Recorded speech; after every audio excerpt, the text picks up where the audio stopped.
ബേപ്പൂർ മത്സ്യബന്ധന തുറമുഖത്തെ രാജ്യാന്തര നിലവാരത്തിലേക്ക് ഉയർത്തുന്നതിനായി മാസ്റ്റർ പ്ലാൻ തയ്യാറാക്കുന്നു.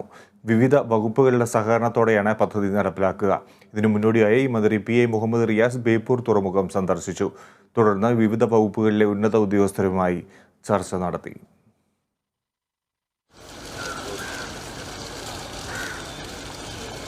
മലബാറിലെ ഏറ്റവും വലിയ മത്സ്യബന്ധന തുറമുഖമായ ബേപ്പൂരിനെ രാജ്യാന്തര നിലവാരത്തിലേക്ക് ഉയർത്താൻ വിവിധ വകുപ്പുകൾ കൈകോർക്കുകയാണ്.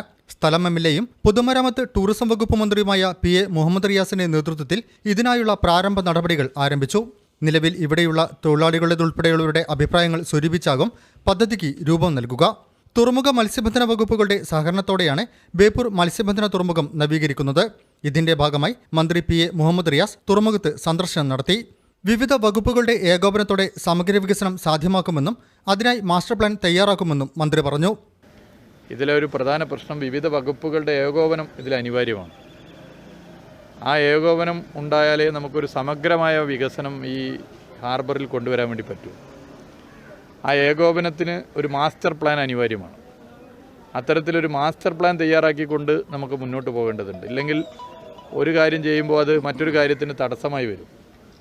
അതുൾപ്പെടെ ആലോചിക്കാനും അത് ആലോചിച്ചതിന് ശേഷം വീണ്ടും ഈ രണ്ട് വകുപ്പുകളുടെ മന്ത്രിമാരുമായി വീണ്ടും ചർച്ച ചെയ്ത് ഈ കാര്യങ്ങൾ എങ്ങനെ നടപ്പിലാക്കണമെന്ന് ആലോചിച്ച് ഒരു സമയം നിശ്ചയിച്ച് ആ സമയത്ത് നടപ്പിലാക്കാനാണ് ഉദ്ദേശിക്കുന്നത്.